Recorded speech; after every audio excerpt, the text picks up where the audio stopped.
What is going on, everybody? Welcome back to another video. I know it's been a couple of days since y'all seen me drop anything. I've been kind of working on some stuff off camera, and in one of my previous videos, I mentioned something about a baggage car. What I've gone and done is another old school mid 40s World War II era build. I decided that I needed to go ahead and build a baggage car for the excursion train, and I had a bunch of leftover stuff from other builds, so I wanted to use that. I had also had lots of cardboard. So again, we went back to the old school method, World War II era, glue, resin, and cardboard. But I also incorporated wood in it because I had these extra pieces I had already cut. So if you're watching the thumbnail, you guessed it, it's the one I did not film. And we are talking about this baggage car right here. As you can tell, this whole piece and the ends are cardboard. They have been resin coated inside and out, and it is very, very strong. I already had this piece, the top piece, had already been cut for a previous car, which I'd wound up not using it. And it was just sitting back. Bottom piece, same thing. This was cut to 17 inches long. And so was the roof.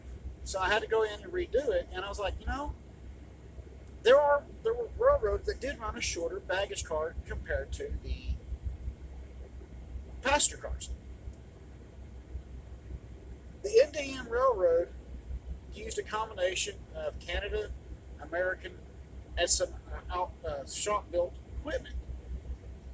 And one of the things that they used was a couple of baggage cars that were made in Switzerland. And I remember seeing those from the Pentrax videos. And I was going, okay, let me see if I can find it. Because I remember one of them being very distinctive that was followed the Kinky Cheryl body lines, but stood a little bit taller. Not by much, but it lined up perfectly with the American cars all the way across. And it wasn't much of a difference. And I kept going back and researching, going through archives to do this. And I finally came across where the two Switzerland baggage cars that they had, one of them, it does not say whatever happened to it. One of them says scrapped. So I was like, bummer, because I believe that was the one I saw in the video. However, on Rails of Cuba, that rail car that says scrapped appears in that video. But I do not know what the time frame was as far as how it was filmed, how many years apart, or when it was filmed or how it was filmed. So I kind of ran off of memory on this, and this is what I came up with. I remember it having 2 windows per door, and there is 4 doors on this car, along with rear doors, right here. It will have the air tank underneath it, along with a couple of boxes, one on each diagonal, like this, here and here. It's also going to have the one grab rail here, along with a stirrup and a grab rail here. It'll have 2 on this end, and a stirrup and a grab rail. It'll have all its grab rails, stirrups, and then its stirrup down here underneath the doors. Because it's a baggage car, it does not have AC vents. They had generators on them. I remember that from the video. Why, I do not know. It's a baggage car. I'm happy with the way this turned out. It does need to have at least one more coat of resin put on it, which I will do that tomorrow. hopefully have everything done with the grab rails, stirrups, Uh, the little door handles for down here. Uh, Again, I'm going to hand make all that stuff again. So this should be in primer tomorrow, and by Sunday it should be in the F&M excursion colors, waiting to be clear coated and pinstriped. I have already ordered the trucks. I ordered the trucks off of eBay, and I found a seller selling a set of streamlined trucks, MTH diecast. And they were, I think he called them 60 footers or 70 footers, I can't remember now, without going back and looking. But they were diecast, streamlined trucks. And from the video, I remember it looking like the trucks had been changed out to American style. So I was like, okay, that will work. It will be very, very close to what I'm after with this excursion train. Excuse me. I've also got the knuckle couplers coming in for the excursion and the experimental German rail cannon car. I've not finished that one up yet because I need to get home and get trucks lined up so that I can get the wheel arrangements and the length that I need to make the platforms for the railgun to sit on before I go any further. But this one was one I just kind of been working on, a little here, a little there. Total time, I've got, if you look at it, if you did a solid time on it, maybe 7 hours.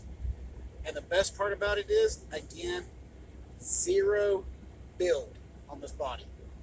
And with the trucks coming in, the trucks cost me $16. That's $16 for a hand-built car.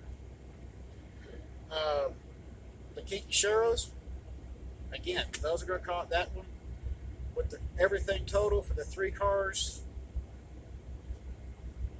$50 total for all 3 of them. That's trucks. Buy the knuckle couplers with the long shank on it. And it's just time. So $50 for an articulator.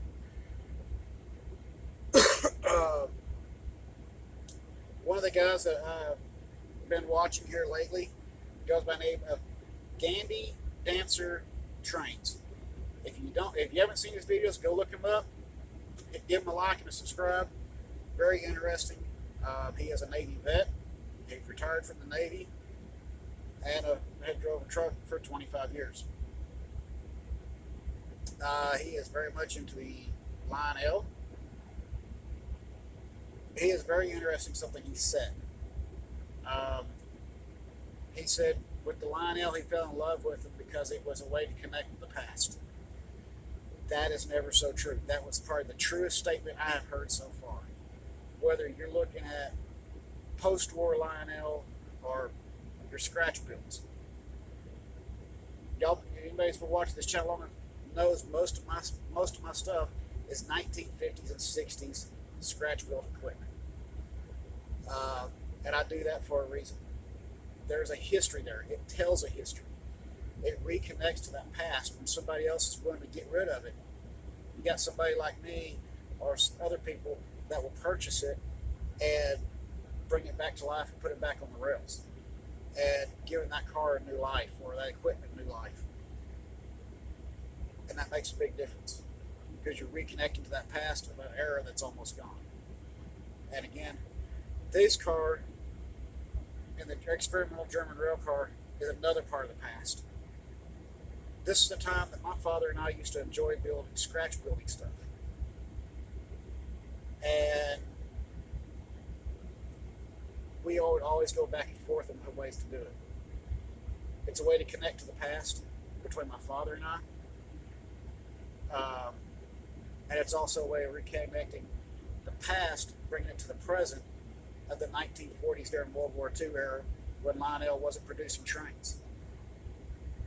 People were doing this, and it's solid. This is probably more sturdy than plastic. Now, I'm not going to sit there and say, I'm going to open up the window and go, no, let's go test it. No, I'm not going to do that. But this is a way to reconnect to that past. very, very happy with how this has turned out. Of course, after the third coat of resin is put on here, I'll have to sand it just to get it smooth, get it in primer, see where my highs and lows are at. Again, primer it, sand it, primer it, fill it, whatever I got to do, and it should be good to go. So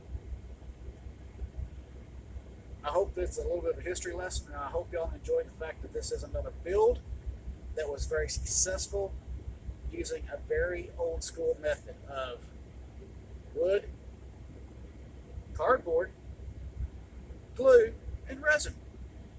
This was another old school build. As always, please hit like, subscribe, drop some comments. Let's have some fun on this channel.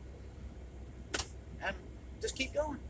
Have a very safe and happy Labor Day weekend. I want to see each and every one of you back, and I hope y'all continue to prosper throughout the rest of this year and into next year. As always, keep the shiny side up, rubber down. I'll see you on the road.